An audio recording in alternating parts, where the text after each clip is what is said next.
आज हम खड़े हैं मान गौशाला में और हमारे साथ विश्व हिंदू परिषद के कोंकण प्रांत गौरक्षा प्रमुख गणेश परब सर आए हैं और परब सर से जानना चाहते हैं हम लोग कि गौ संवर्धन के लिए, गौरक्षा के लिए क्या क्या कर सकते हैं और गौ माता के लिए, गौशाला के लिए क्या क्या उनके मन में है, वो हम लोगों को क्या मार्गदर्शन देना चाहते हैं।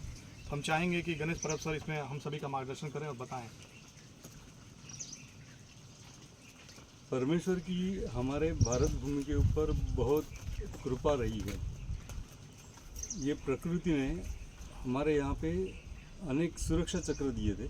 इसके अंदर का पहला सुरक्षा चक्र है गौ माता। मतलब कोई भी आपदा है या कोई भी संकट है, कोई भी बीमारी है, गौ माता को पार करके आना बहुत कठिन था पहले।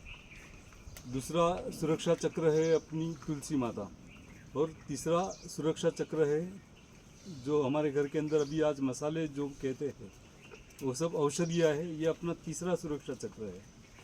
लेकिन धीरे धीरे हमने देखा पहला सुरक्षा चक्र तोड़ा गया गौ माता का। मतलब पहले हर घर में गौ माता होती थी जिसे हम गोधन कहा जाता था। मतलब कोई भी व्यक्ति कितना अमीर है वो गौ माताएँ कितनी है उसके ऊपर निर्भर होता था। जब गोधन कितना है उसके ऊपर उतना वो व्यक्ति अमीर होता था। लेकिन धीरे धीरे अभी गाय माता पालना भी लोगों को अभी पिछड़ापन लग रहा है। पिछड़ेपन का ये मानक होता जा रहा है कि मतलब ये गाय पालता है, ये क्या गोबर में काम करता है, ये गोमूत्र पीने वाला है। इस ऐसे पिछड़ेपन की भावनाएं लोगों के अंदर पनपने लगी है। ये हमारा विश्व हिंदू परिषद का गौरक्षा का ग्रुप है। इसके तहत हमको ये समझना है कि ये हमारा दायित्व है कि लोगों को गौ माता का महत्व वापस लोगों तक पहुंचाए, ये सुरक्षा चक्र वापस पुनर्स्थापित करें। गाय के गोबर से ही हम लोग खेती कर सकते हैं, ये लोगों को समझाए। आजकल लोग गाय न पालते हुए खेती कर रहे हैं। जब गौ माता के गोबर से खेती करते थे तो खेत के अंदर बहुत सारे केचुए होते थे। केचुए को किसान का मित्र कहा जाता था। अभी गाय नहीं पाल रहे तो यूरिया डाल रहे हैं, यूरिया डालते हैं तो केचुए मर जाते हैं। तो हम लोग क्या कर रहे हैं, हमारे दोस्त की हत्या कर रहे हैं। अगर हम अपने दोस्त की हत्या करके अमीर बन सकते हैं क्या? तो बिल्कुल नहीं। इसीलिए आज हमारे किसान के ऊपर हालत आ गई है कि धन नहीं कमा पा रहा है और आत्महत्या करने के ऊपर मजबूर होते जा रहा है। अगर वो वापस हमारे पुरानी संस्कृति पे आ जाए, गौ माता को अपने घर में पुनः प्रस्थापित करे, गौ माता के साथ गोबर के साथ में अगर खेती करे, गौ कृपा अमृत का उपयोग करके अगर खेती करे तो वापस किसान धनवान हो सकता है।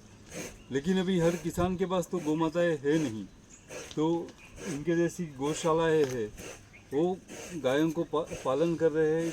ये इस गौशाला में हम खड़े हैं, इस गौशाला में लगभग कसाईयों से छुड़ाई हुई गौ माताएँ रखी हुई है। तो यहाँ पे गोबर का खाद बनाए और किसानों को दे। किसानों से शुरुआत तो हो जाए कि कम से कम गोबर का खाद और गौ कृपा अमृत से प्रॉफिट हो रहा है, फ़ायदेमंद खेती हो रही है। और उसके बाद में वो किसानों को भी हम प्रेरित करें कि हर किसान के पास, हर खेती करने वाले के पास में गौ माता रहनी चाहिए। तो जी, ये गौशाला ये गायों का घर नहीं है। गाय का असली घर है किसान का खेत या किसान का घर। किसान के खूंटे पे गाय होनी चाहिए। जी। गणेश ने हमको बताया कि गाय को कैसे पालना है, किस तरह से करना है। भारत एक कृषि प्रधान देश है और कृषि प्रधान देश में हर घर गाय होनी ही चाहिए। इन्होंने ऐसा बताया, हमको ऐसा सुझाव दिया है, हर घर गाय होनी चाहिए। और गाय के गोबर से कंपोस्ट, बायोगैस, मेडिसिन, यहाँ तक कि कैंसर के इलाज के लिए जो दवाइयाँ बन रही हैं, चाहे वो डायबिटीज़ की दवा हो, ये सब दवाएँ जो भी हैं जो मानव रक्षा के लिए काम आती हैं वो सब है। और यहाँ पर गौ सेवा का जो काम है विश्व हिंदू परिषद द्वारा बड़े पैमाने पे किया जा रहा है। गौ रक्षा का काम है बड़े पैमाने पे किया जा रहा है। बार बार कसाईयों के साथ मुठभेड़ हो रहा है गौरक्षकों का, और हमारे बजरंग दल विश्व हिंदू परिषद के गौरक्षा की टीम गाय माता को बचाने के लिए कटिबद्ध है और उनको एक सीधा चुनौती दे रही है। अगर इस देश में गौ तस्करों को चुनौती मिल रही है तो सिर्फ और सिर्फ विश्व हिंदू परिषद और बजरंग दल के जो गौरक्षा की टीम है उनसे मिल रही है। और यहाँ पर जो गाय रखी गई है या तो बीमार थी, लंपी वायरस से ग्रसित थी, या तो उसको गौ तस्करों छुड़ा के यहाँ पे रखा गया है। तो ये बहुत बड़ा है, बहुत बड़े पैमाने पर यहाँ पर गौरक्षा का काम, गौ सेवा का काम चल रहा है। और आने वाले समय में भी हम सभी आशा करते हैं पूरी टीम के साथ कि ये गौशाला और बड़ा हो और इसमें तरह तरह की आधुनिक सुविधाएं हो, जो गाय एक्सीडेंट वाली हैं उनके चिकित्सा के लिए भी काम हो। तो इसके बारे में आप क्या कहें? लंपी वायरस आया था, अभी गौ का एक्सीडेंट हो, उसके लिए क्या आपका क्या विजन है, क्या उद्देश्य है इसमें? मैंने अभी गोकृपा अमृत की बात की थी, तो ये गोकृपा अमृत लगभग हर गौशाला में रखना चाहिए। ये एक दही का जामन जैसा होता है, मतलब वीरजन बोलते हैं।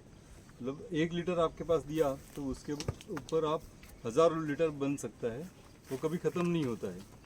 ये गोकृपा अमृत का अगर छिड़काव करते हैं हम गायों के ऊपर, तो लंपी वायरस है या ये गौ मक्खी बोलते हैं वो है, मच्छर है, ये सब कम हो जाते हैं। तो ये ऐसे स्किन डिसीजेस है, ये लंपी को, ये छोटे नंदी को, ये सभी तरह के ये गोकृपा अमृत से जा सकते हैं, जिससे खेती में भी उपयोग होता है। खेती का यूरिया डीएपी की ज़रूरत नहीं है गोकृपा अमृत से, गायों को अलग से दवाइयाँ देने की ज़रूरत नहीं है। और हम लोग एलोपैथी की दवाइयों के जगह पे जितना हो सके उतना आयुर्वेदिक दवाइयों का उपयोग करें, क्योंकि देशी गाय को हमारी देशी दवाइयाँ ज़्यादा पसंद आती है।